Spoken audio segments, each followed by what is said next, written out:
So I'd like to introduce our first speaker, Dagnija Baltiņa, who's the National Librarian and Director of the National Library of Latvia. She's an internationally recognized expert in cultural heritage and was previously the Secretary General of the Latvian National Commission for UNESCO and Vice President of the UNESCO Executive Board. She holds master's degrees from Harvard University and Brandenburg Technical University, and is currently a PhD candidate in history at the University of Latvia. So now over to you, Dagnija. So good morning, everyone. It's my great pleasure to address you today, and it's a great honor to be here also in London to be with you for this conference. When we speak about the stewardship in challenging times, it is tempting to begin with various topics on budgets, technology, AI challenges, open access challenges, and topics like those. But I would like to begin and to address something a little bit different, maybe less talked about, less nailed. And I would like to talk about and think of libraries and stewardship in terms of statehood, nation, independence, freedom, and democracy. After all, we actually have very little proof that what we write today or record today will actually remain available tomorrow. A broken link, an expired license, a platform that changes its terms, a cyber incident, a simple loss of institutional memory. Any of these can turn yesterday's certainty into today's absence. And a society can be wealthy in information and still become poor in continuity. And this is where it's very important to talk about libraries and statehood, because libraries here still stand out. Not because libraries are perfect, but because libraries still operate with a long horizon in mind and a very clear function within this continuity and in this idea of continuity and purpose. We treat knowledge as something that is of value and must be preserved, ordered, revisited, argued with, and carried forward for something more than just the idea of accessibility, but something that is beyond that, something that is of statehood level, something which is about preserving us as a society. So in a time of acceleration, the long horizon approach is not a luxury. It is a form of underlying statehood infrastructure, a kind of institutional backbone for the existence and continuation and continuity of a state. I talk to you from Latvia, where the relationship between reading, libraries, the printed word in Latvian language, and statehood is not theoretical. In our history, books in our own language did not simply educate. They defended and accelerated the possibility of self-determination and founding of our independent state, and consequently also the foundation of the National Library.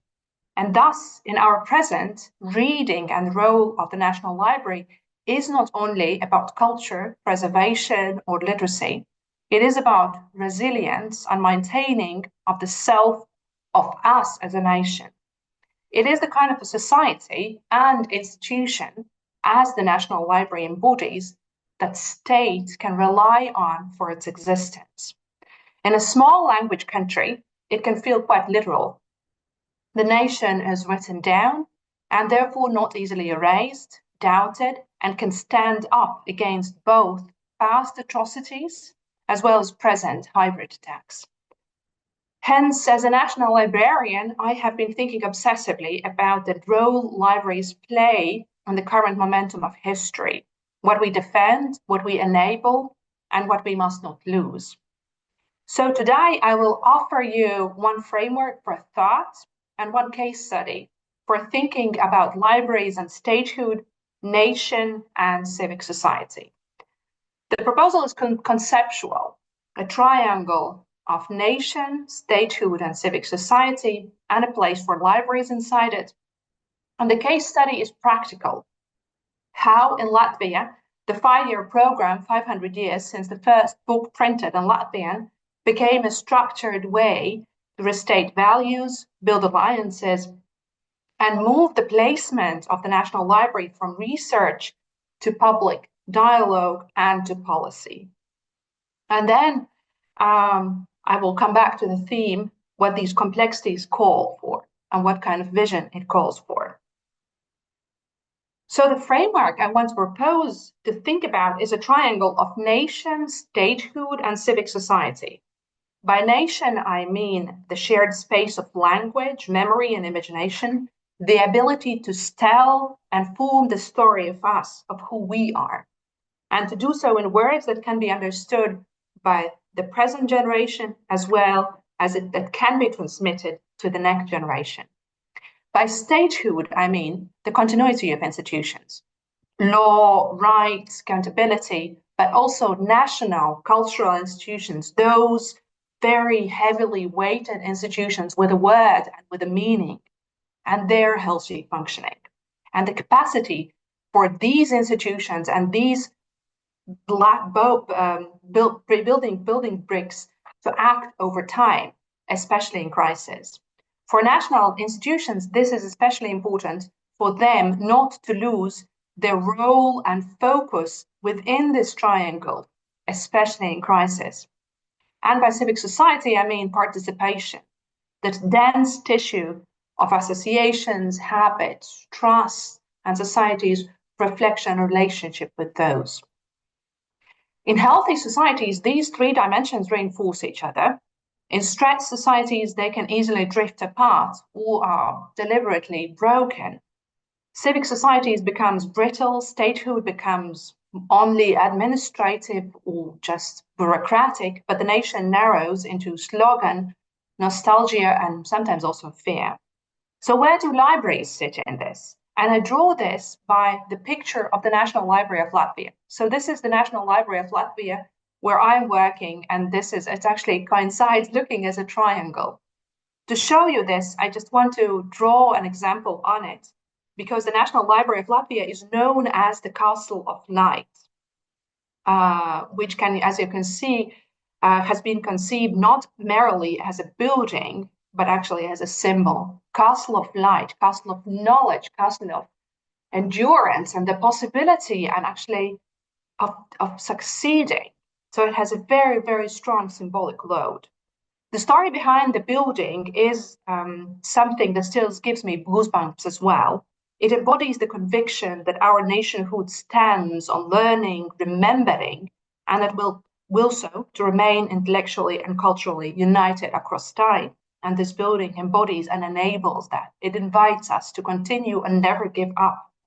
In its very form, rising from the riverbank of the Daugava, as emerging from collective memory, from our past, from all our people, it brings together this triangle of the nation, statehood, and civic society.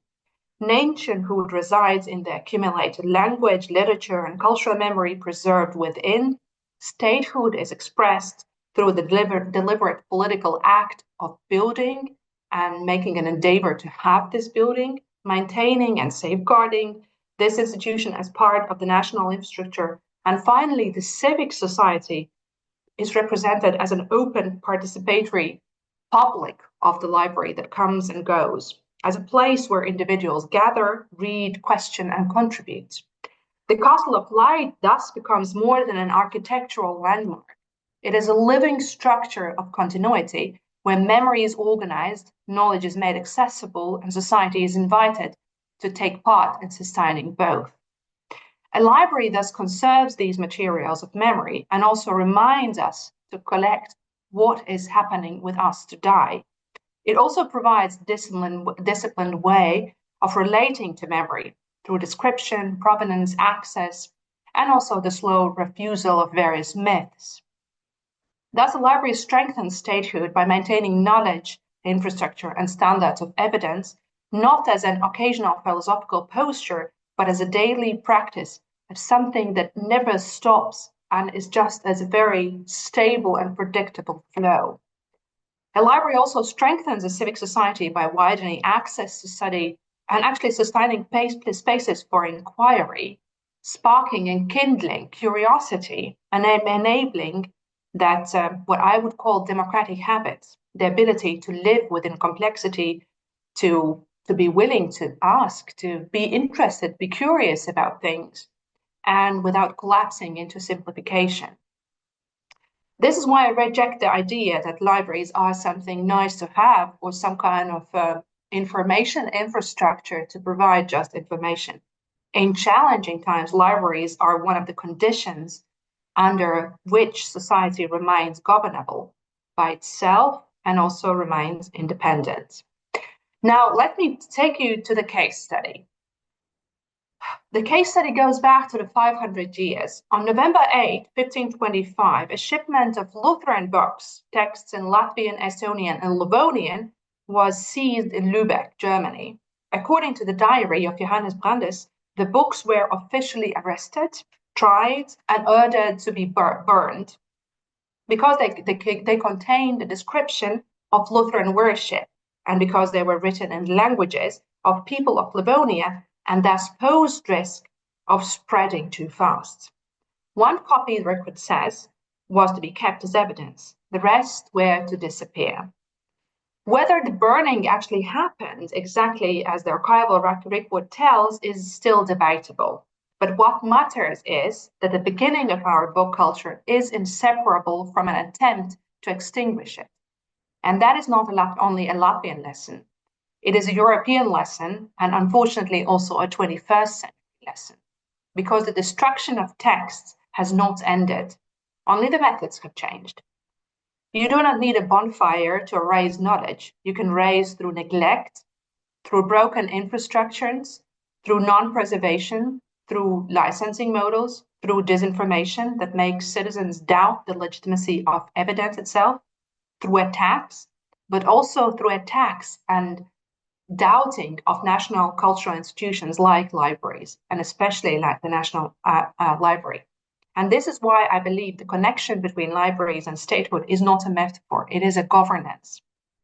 In Latvia's case, the road from reading to statehood is not a story we invented after the fact. It is visible in the grain of the history. But as my talk is not about this story, and it's a fascinating story in itself, but it's more about the governments, let me look into the design of an action of how we created from the 500th anniversary program a full statement of a nationhood and statehood. 500 Years of Latvian Books was a 5-year program led by the National Library of Latvia. That anniversary could have remained a ceremonial number easily, but instead we treated it as an exercise in foresight, a moment to ask what is essential enough that we might otherwise overlook. So how do you construct such a movement from a library? The program did not begin with a schedule. The idea was not implemented by a decree. It was prepared firstly internally through months of discussions within the National Library until staff were tuned among ourselves. Then, starting in 2021, we opened the work outward through think tanks, inviting a wider group to shape events and specific activities. This was followed by a deliberate step that was, in my experience, decisive, articulating clear messages and crafting these very clear messages, what this anniversary program actually is and what it has to do with the current statehood. Not marketing slogans, but convictions that would guide 1,000 different actions. Those messages linked books to nation building and statehood, books as catalysts of Latvian and Estonian modernization, books as a vertical axis of identity, the written Latvian word as a unique power that sustains self-determination through long periods of Russification and other occupying powers. After this, two things mattered: partnership and structure. Partnership because nearly 1,000 events at different scales were organized, and they required a network of collaboration strong enough to carry work into libraries across countries, schools, municipalities, diaspora, and professional communities. And to have this, I would say, nerve to transmit these messages further of the books, libraries, and the relationship to statehood. Structure was also needed, so we organized a 5-year program so that it's dispersed over a 5-year period, not noisy on very many parallel messages. Our structure is singled out one theme per year. 2021 focused on coming home, bringing Latvian books outside Latvia to the national story. So these are books either that were looted from Latvia over centuries, either that were printed outside Latvia for Latvia, or that were printed by Latvian diaspora outside Latvia to sustain the Latvianness during the occupations. 2022 turned to language and manuscripts and newspapers, celebrating the importance of media in national languages and distribution of knowledge through various periodicals. 2023 focused on dissemination and publishing systems, talking about the effect of the chief publishers in Latvian language in building the knowledge architecture in our country, and also the virtue of our society to read and to basically use education and reading as our natural resource. 2024 focused on libraries and reading, libraries as these institutions of importance. And 2025 was really culmination itself, focusing on the materiality of the book. Across this structure ran 4 operational bridges. First was the research. The program was rooted in book history and in the willingness to re-examine many also simplified cultural narratives. We also looked into various myths that are related to both our national history, book history, Latvian history, various role of various personalities. We revisited also the Baltic German history and the shared cultural space. We deliberately worked on building bridges between Latvians, Estonians, and Germans. And we also reimagined our relationship with Latvian heritage or Latvian-related heritage outside Latvia. Second was honesty about loss, something which was a very, I would say, a point of pain. Our book history really begins, as I mentioned, with this paradox, a book burning in 1525 in Lübeck. And we treated that not as a distant anecdote, but as a pattern.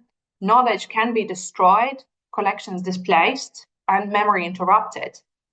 So we acknowledged destroyed libraries, relocated collections, and unspoken injustices. And that was not performed as victimhood, it was framed as agency, the capacity to choose action and remembering over resignation. Third was turning data into experience. So we also researched contemporary reading habits through national survey work, but data is never the endpoint. So we continue to work and to translate evidence into forms that reach different audiences emotionally and intellectually through exhibitions, education programs, public discussions, and everyday reader services. Here you see 4 different exhibitions we organize much more as an example of this full 5-year program.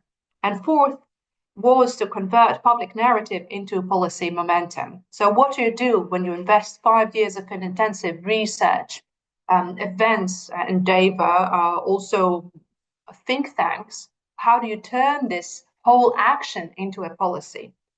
So this is where the Riga Manifesto, the right to read, emerged, explicitly naming reading as a matter of national security and a dignified life, and calling for national reading strategy with special emphasis on the right to read in Latvian, and the National Library as a leading force and driver in all these strides.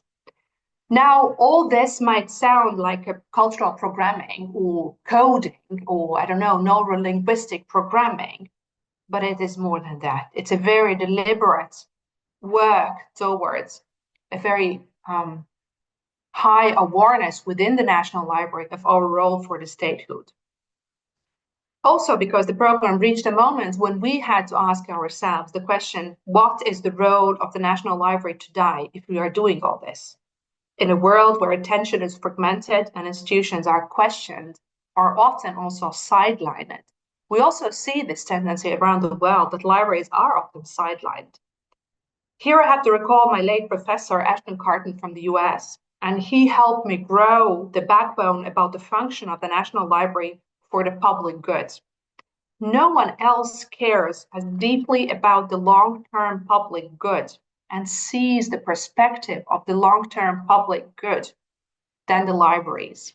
It is really built in our DNA. That is something that is encoded in being a national library or a library.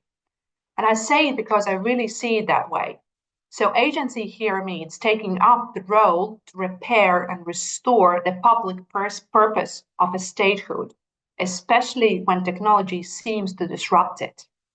And I really want to highlight it. Really, the role is to repair and restore the public purpose of a statehood, especially when technology seems to be disrupting it. So the responsibility of the National Library is to outgrow symbols and storytelling, to fill them with real active content as an advocate and stakeholder of the public good. As I mentioned, the National Library of Latvia is known as the Castle of Light.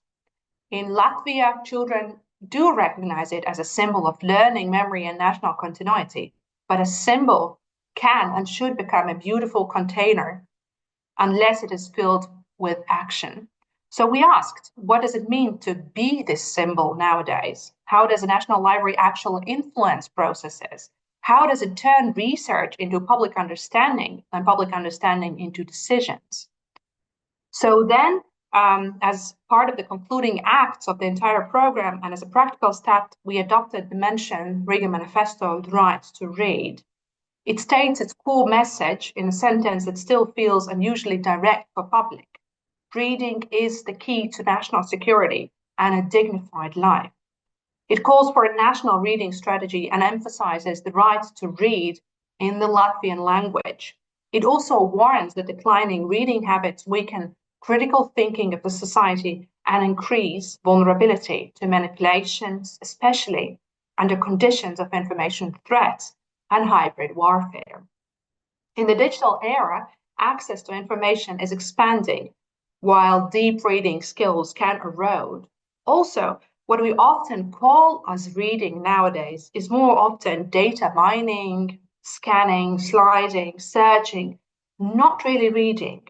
Research synthesis over the last decade also suggests that reading longer and more complex text on paper often supports comprehension, especially under time pressure, even though results can vary by task and context. This has a direct implication to library community. It is not enough to build access or to defend rights to have access. We also must defend capability and capacity to read. A state can survive with many kinds of cultural life, but it cannot survive long without a citizenry capable of inquiry, curiosity, endurance to follow a more complicated argument, sustained attention, reason, disagreement, and a critical interpretation. Skills that are trained, not inherited, and that must be trained, and we must support training of these capabilities. If reading becomes only scanning and knowledge becomes only retrieval, the civic nation becomes easier to fracture and statehood becomes vulnerable. This, for me, is the decisive shift. The manifesto treated reading as infrastructure, not as a sectoral hobby or mere a skill. In practical terms, the chain of or sequence of events of the 500th anniversary programming became visible. Research, then the exhibitions and the whole outreach programming, then the manifesto, then the roadmap, and then the strategy. Moving from individual reflections in history to collective action, and finally to sustainability in policy and positioning of the National Library as the core actor in this. This is what from a symbol to agency looks like. Now let me add one more layer, because in my part of Europe, we cannot avoid it. And I take it as my task and duty to talk and voice it loudly. In 2022, when Russia launched its full-scale invasion of Ukraine, cultural heritage stopped being a side topic in security conversation. It became part of the evidence of war. UNESCO now verifies damaged cultural sites in Ukraine, and among them are also libraries. In other words, memory infrastructure is not a neutral background. In an era of hybrid warfare, memory, reading, and thinking infrastructure becomes a target. This has also shaped how we think about the National Library today, not only as a keeper of collections, but as an actor in resilience. We must be prepared for the murdering of knowledge and the past, not as a metaphor, but as a strategic reality and something that we must work for and defend this already now. We plan for energy futures, and we should also plan for futures where access to certain archives, born digital records, or digital repositories, or any kind of knowledge we counted on can fail. So in Latvia, the National Library is the center of library development in a rather centralized system with a wide network of about 1,400 libraries across the country. And that this network is a civic infrastructure, not only for culture, but for information security, independent thought, and community resilience. When I describe this to you, I'm not asking you to copy Latvia. The UK is not Latvia. English is not Latvian, and your institutional landscapes are very different. But I'm suggesting that the architecture of the work, the sequence from research to experience to policy, supported by coalition and public visibility, is portable. What I'm also yet suggesting is, are we actually aware of the power in our hands? What is it about libraries that we do refuse to abandon? So always thinking in negation, in negatives helps us to see our power. And then the question comes, is a library a birthright? This is why I keep returning to a sentence I have been carrying with me. Libraries possess the decisiveness the world needs. Not ideological decisiveness, but professional decisiveness. The capacity to know what you are for and to keep doing that work even when the public mood changes or anything is being challenged. Many institutions are busy constructing their charm. Libraries have less need to construct. They need to protect what has already been earned, trust, continuity, and standards. Joseph Nye's language of soft power helps here. Nye described soft power as cooptive power, when others come to want what you want, not because you threaten them, but because they are persuaded, attracted, or see your institution as legitimate. If you apply this lens inward, not to foreign policy, but to domestic cohesion, you see something important. Libraries are a reservoir of credibility. As part of the 500th anniversary program, we also organized an exhibition devoted to the 500 years of the first public library in Latvia, which was established in 1524, in an exhibition called Is a Library a Birthright?, where we deliberately pose this question not as a metaphor, but as a constitutional and societal proposition. If we accept that the right to read is fundamental, that every individual must have the possibility to access knowledge, language, and ideas, then it inevitably follows that this right cannot exist in abstraction. It requires an institution. It requires continuity, infrastructure, predictable infrastructure, and trust. In this sense, the right to a library emerges not as a cultural luxury, but a structural necessity for the continuity of our nation, statehood, and civic society. If the last 500 years shows us how the book created the nation, then the next 500 will depend on whether we are ready to guarantee not only the right to read, but the right to a library. I will end with a simple thought. A library extends time. It gives a society a second chance to understand itself. In challenging times, that second chance becomes precious. But it is ourselves that libraries need to take up this agency on a more active level outside our bubbles, on a governmental state level. Light still shines from books, but light also shines from institutions that refuse to let down guard on our statehood. Thank you very much. Thank you so much, Dagnija, for that amazing description of the theory of where a national library sits, but also the practice as you've seen it in your own library. And I know that there will be loads of questions. There's already been some people reading the manifesto and saying how much they love it. So I'm really looking forward to the Q&A. I'm now going to introduce our second speaker, and that's Professor Archie Dick, who was head of the Department of Information Science at the University of Pretoria until 2019. In 2008, he was a member of the technical team responsible for drafting a Library and Information Services Transformation Charter for the new South Africa. His publications include The Philosophy, Politics and Economics of Information, The Hidden History of South Africa's Book and Reading Cultures, and Reading Spaces in South Africa, 1850 to 1920s. So over to you, Archie. Thank you. Thank you very much, Catriona. And thanks very much to David and Melanie for inviting me to make a presentation this morning. Apologies for my voice. It's we're getting into winter down here, so I'll try my best. My paper is really a brief overview of actual research libraries and those used by the public for research purposes. And the title is From Past to Present in South Africa's Research Libraries. By 1700, there were already modest reading and writing cultures in the small but diverse Cape community in South Africa. We still know very little about why and how ordinary South Africans had used reading and writing in their everyday lives. But there is evidence that they had access to books and libraries. After the second British occupation of the Cape in 1806, a popular or penny subscription library scheme was established as an affordable option for working class readers.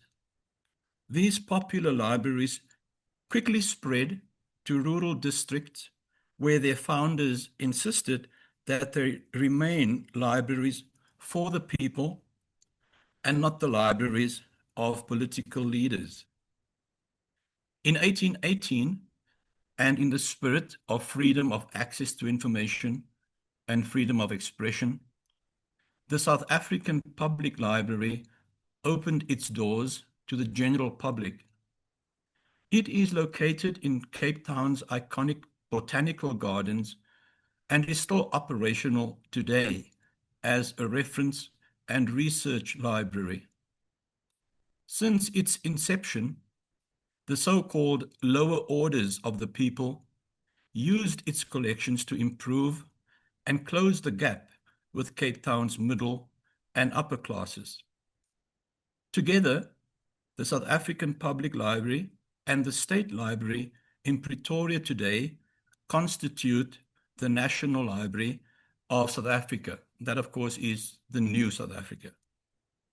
It is, however, the special collections of the South African Public Library that confirm its status as both a national and a world-class research library.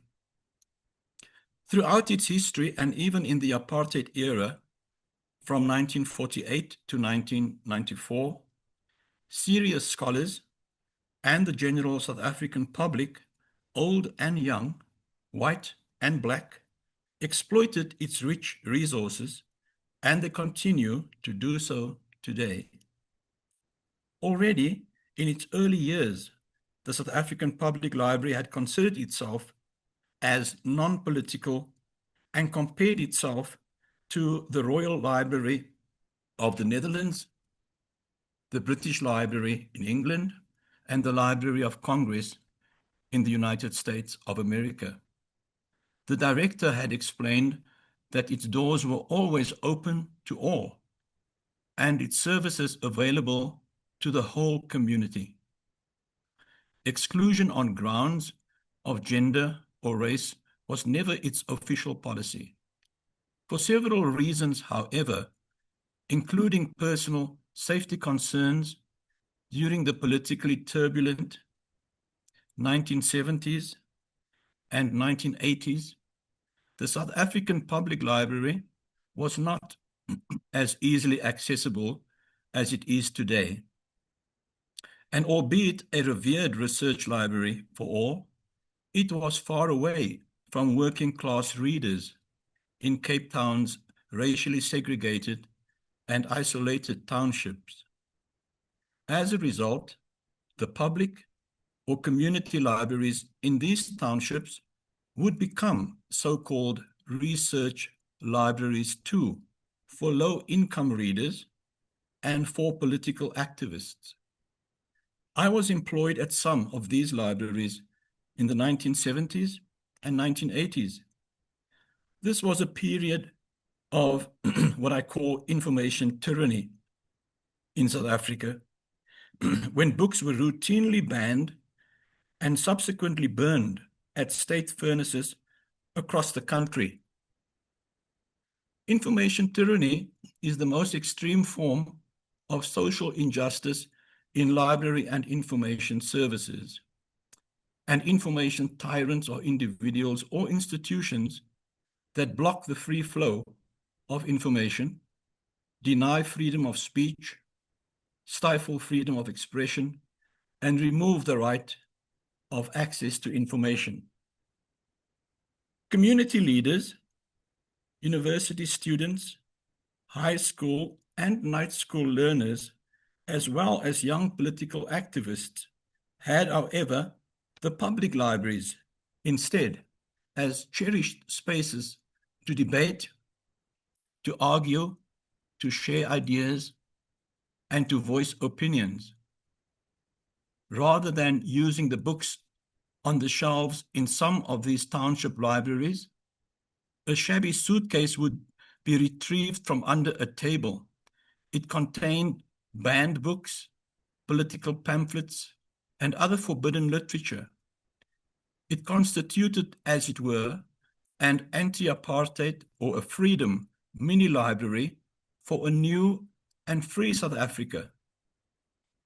Democracy finally dawned in 1994, but challenging times for some public and research libraries unexpectedly returned just over a decade later, which brings us to the present in my talk. Over a period of 3 years, commencing in 2005, more than 20 public libraries in our working class townships were irrationally, irrationally targeted and burned or severely damaged.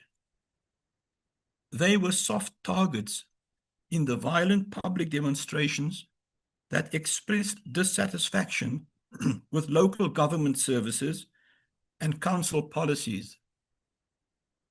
Many librarians, readers, and community leaders today still worry about practical ways to secure freedom of expression and freedom of access to information in order to entrench democratic values against repressive encroachments.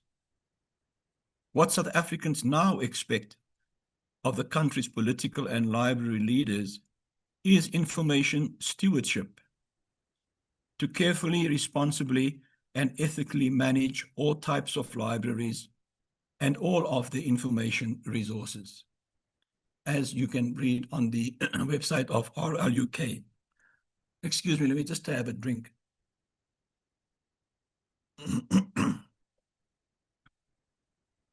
Not long ago, there were concerns across our university campuses, including calls from some students to decolonize library collections, although it was not clear what exactly that meant. From late 2015 and into 2016, in what was called the Fees Must Fall movement, there were also demands for free and decolonized education. There were threats to remove and even to senselessly destroy some of the university's library books. In some cases, students without accommodation used the libraries as spaces for debates, for demonstrations, and even, in some instances, for sleep-in protests. Decolonizing libraries should, however, be more about adding than removing books, more about appraising than erasing ideas, and more about debating than debunking theories. In brief, more about building library collections than destroying them. And that too calls for information stewardship from present library leaders to carefully and ethically manage our research libraries, their rich information resources, and their services. These services today are, however, increasingly tied to social media in research libraries, where they are used, among others, for marketing events, providing basic library services, and importantly, for nurturing academic initiatives. From Facebook to Snapchat, to Twitter, to Instagram, and now to TikTok, the platforms are continuously changing. In these circumstances, some academic librarians find it challenging to provide comprehensive information services to students. They have to use several platforms to keep up with the students. What remains critically important in this new information environment, however, is for librarians and other information professionals to continue defending freedom of access to information and freedom of expression.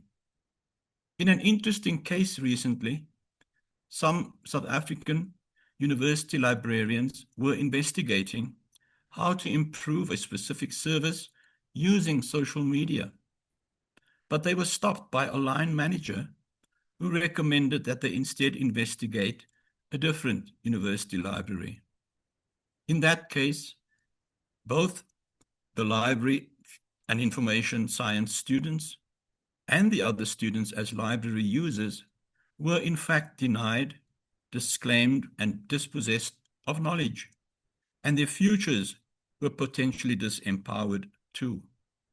Even their research supervisors were deprived of the academic freedom that they strongly advocated.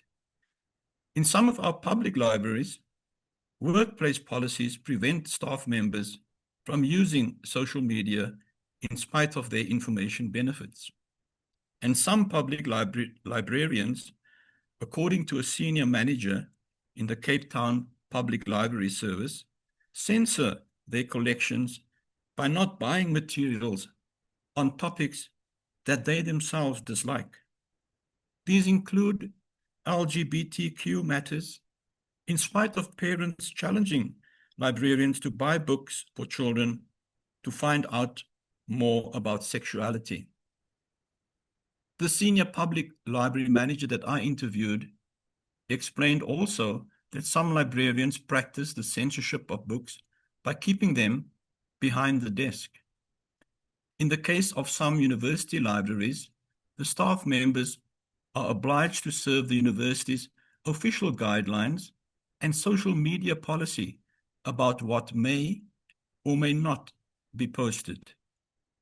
That reveals the contested information spaces that would impact research support and subsequent quality of research output. On the other hand, and controversially, there have been external academic authors that use social media to request librarians to buy their books or launch their books at the library. In closing, these developments and shifts are not entirely new, and there are fresh challenges and opportunities too for research libraries and their librarians. There is, for example, a widening forum and an opportunity for them today to join with related institutions and interest groupings in a stronger and united information front to manage new challenges, embrace the contested nature of library spaces, and support world-class research. Thank you.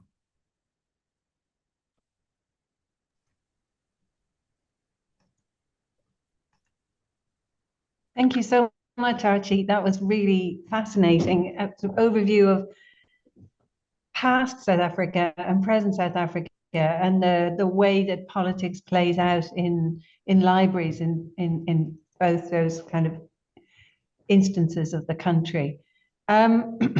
Really delighted to say we've now got to our Q&A session. So I'm hoping that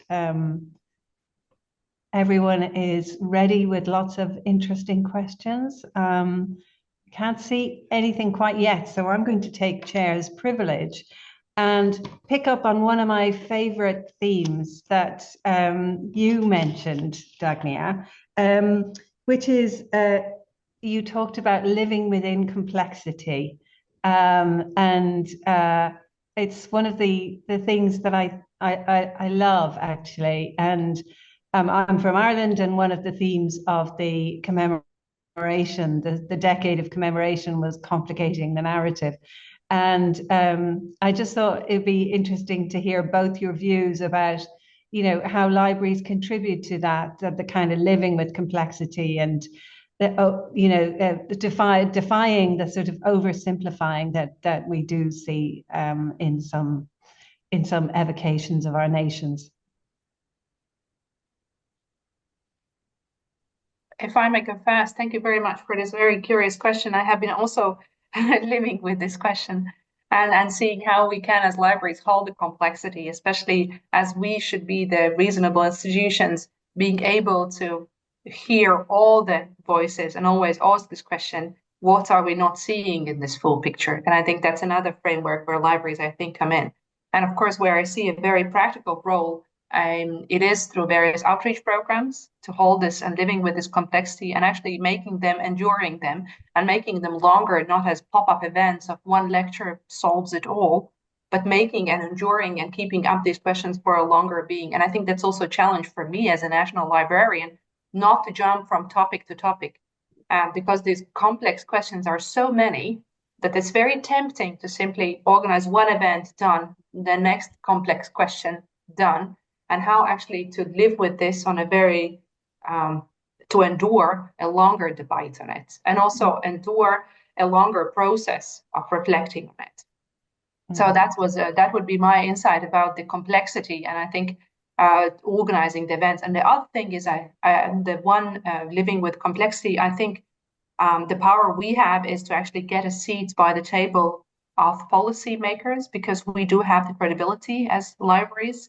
And I think in order to upkeep some kind of awareness of these complex issues, libraries should be at the table, because they could be they could have the grounding power of actually settling these questions and making them debatable, or just simply possible to look at. Mm-hmm. Mm-hmm.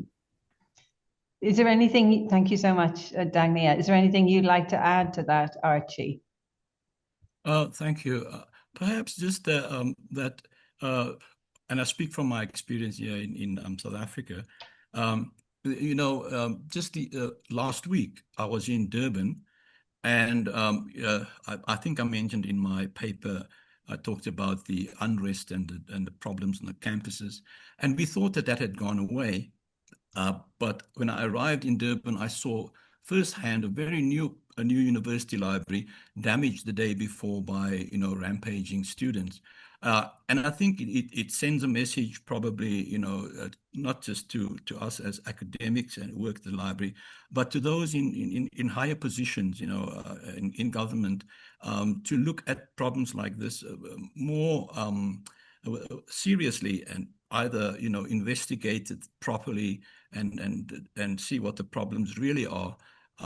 So that they do become the spaces and the places we want them to be, rather than sort of soft targets about bringing, making big political statements, or sort of unhappiness about fees and so on. So I think that's still a problem in our country, and I think that is something that I can contribute in this case.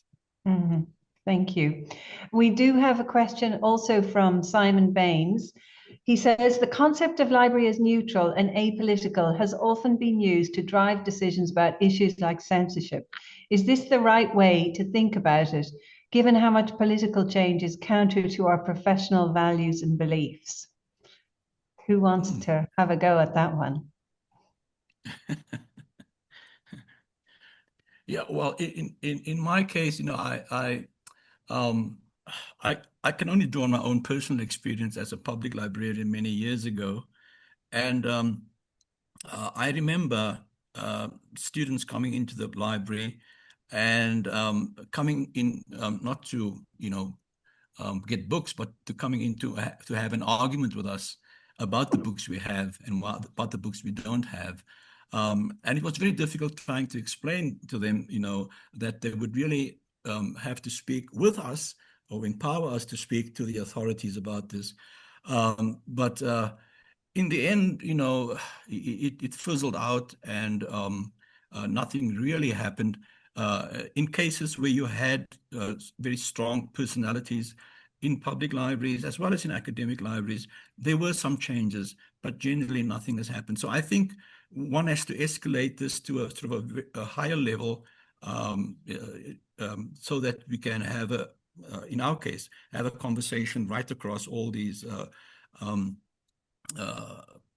shall I say, interest groups, to come to some kind of decision which will be, you know, more happy for all. We have codes of ethics, we have, you know, regulations and so forth, but I think it goes beyond that. And that's what I can say. I think we need, in our case, we still need another conversation in the country. Yeah. Dagnija, did you want to add to this? I mean, I think it's a very complicated question, actually. And I think it's one that all head librarians grapple with, you know, in terms of this neutrality. Well, I'm one of the persons that has always clearly said I don't believe that libraries are and should be neutral. I think we have to be very much aware that our role is not to be neutral, but our neutrality doesn't mean fluctuating right or left. It, for us as a national library, needs to stand in defense of the nationhood and statehood. And I think that is where we are not neutral, because we know our function for the continuity of our independence in society. And I think this is where we should be very strong as a cliff to guard this. So I it's can not perhaps just add, if you don't mind, I can just add, we did have, and I was a member of, something we called a transformation charter for libraries in South Africa. That was about 10, 15 years ago. And we traveled to all parts of the country and to all kinds of libraries. And we brought people into the community centers in our communities and discussed and talked, and eventually wrote that up and produced a charter, but it sort of never went anywhere beyond that. So you need these kind of information champions or library champions to take it further, you know, into places of power where something can happen and be monitored afterwards. Yeah. And we have a comment where in Trump's world, simply insisting that facts matter is not neutral. So there's different forms of neutrality, I think, is what we're saying, you know, not just kind of political left and right, but also the kind of concepts of what a library should be and what it should do are also political and not neutral. It's got a really interesting question as well about deep reading. So I wondered if the speakers could elaborate on strategies libraries might adopt to encourage deep reading in the age of social media and AI. Taking shortcuts is human nature. I think that's a really, really interesting question. And I feel myself doing it as well. You know, I'm kind of flicking through my phone and I'm doing something else at the same time. And I find I'm finding it hard to kind of concentrate and do that deep reading. So really interested to hear your thoughts on that one.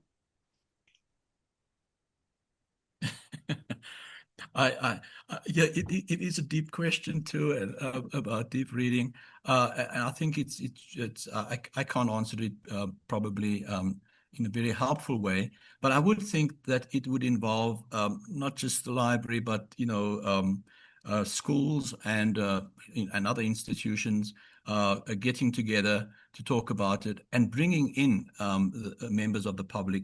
In other words, a sort of far more representative group than just like the book people, And that may be a one way of kicking it off and deciding on, an agenda and so on. But I think that's a very good question. It's made me think, and sorry, I can't contribute any more than that. Thank you. Yeah, and I suppose I also think, it's not just kind of for the health of a nation. It's also about our own mental health, because I think that kind of popping from one thing to another it's certainly not mindful. Let's just put it that way. Yes.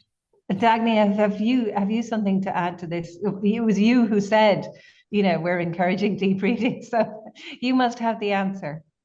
Yes, and that answer is we are planning to, when we are currently in the process of developing the national reading strategy that is really, really a comprehensive across all the disciplines, not only the cultural or educational fields, but also welfare, economic, agricultural fields that also would benefit from the high level of reading in all these disciplines.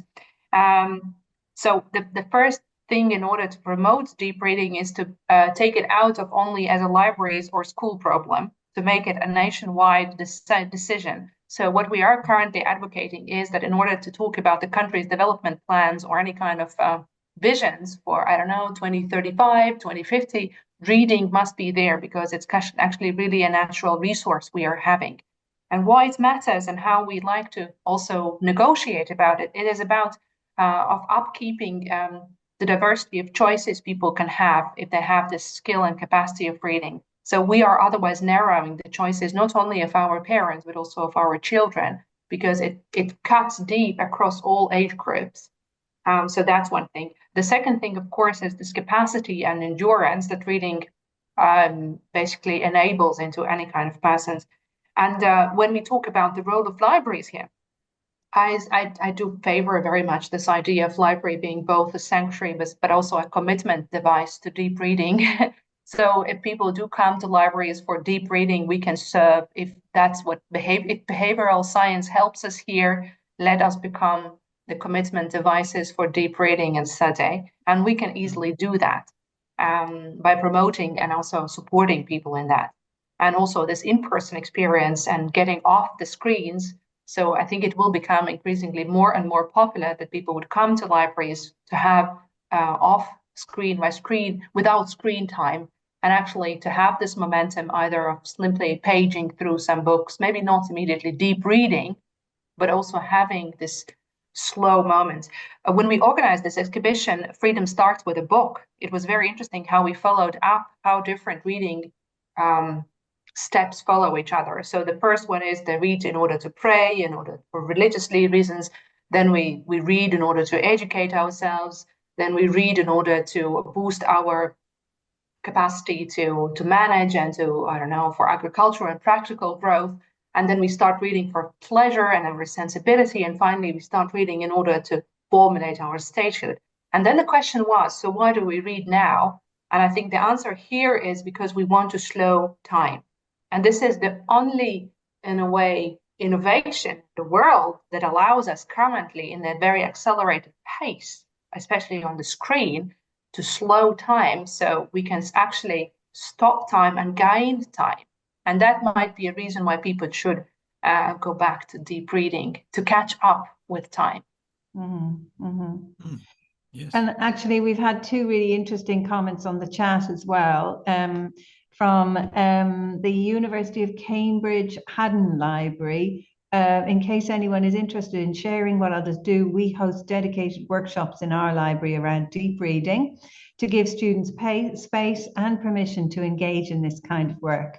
And we do this in collaboration with our academic staff who facilitate a discussion at the end of the day. That sounds really cool. So maybe that's a future event for an RLUK session, definitely. Thank you, George. And David's reminding us that 2026 is the year of reading in the UK. So I have a question from Matthew Brook. The Latvian National Reading Strategy is fascinating. What will the measures of success be and how will they be measured?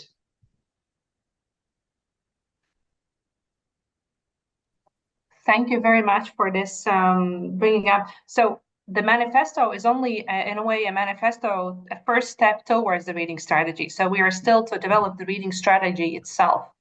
But so what we look into, the measures of success, is actually making the reading and book book culture and bookishness into other disciplines. And if I would be asked what my measure of success would be, then my measure of success would be if the financing for reading would increase, for reading promotion across all the sectors of the society, including, as I mentioned, welfare, health, and others, not only to burden the education and cultural sectors, and also to put this into the system of justice, Ministry of Justice, and to put also on their agenda reading as a means to society cohesion or for the well-being of the society. So that would be my measure of success if I manage to put reading into other agendas. And also if I manage to get a yearly report at the Cabinet of Ministers or at the National Parliament to report on the reading status in the country, because I think this is something which is a very strong reference point, that it's not enough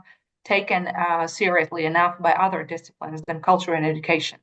And that could be another very specific measure that we can take into account. And of course, continuously making the measures against the reading habits, not only for children, as we have the children reading skill tests on various, I don't know, grade level 4, I think it is, but to make it also research, regular research on also reading habits and how the reading habits changes.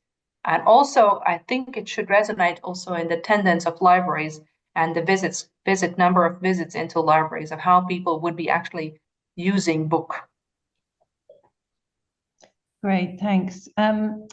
William has gone against the rules and he's put a question in the chat, but it's a good question, so I'm going to ask it for him. I think it's really interesting because we've heard of things from a national perspective, but we've also heard about, how smaller public libraries are being used from Archie. So what opportunities are there for national public and academic libraries to coordinate and support national memory, culture, and civic liberties for wider society?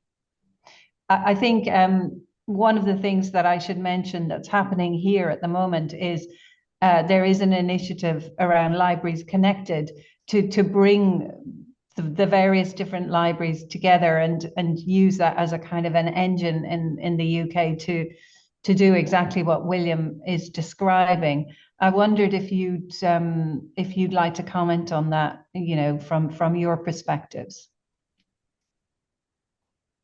I think that it's a wonderful idea, and as I mentioned, when I was part of this transformation charter, we had discussions like that. It was still very early into our new democracy, and of course we were full of ideas and very optimistic. But in the end, it's things about budget and more of those household matters which probably stopped it. So it's a wonderful idea, but I just think it requires probably some strong political support behind it to get it going. Mm-hmm.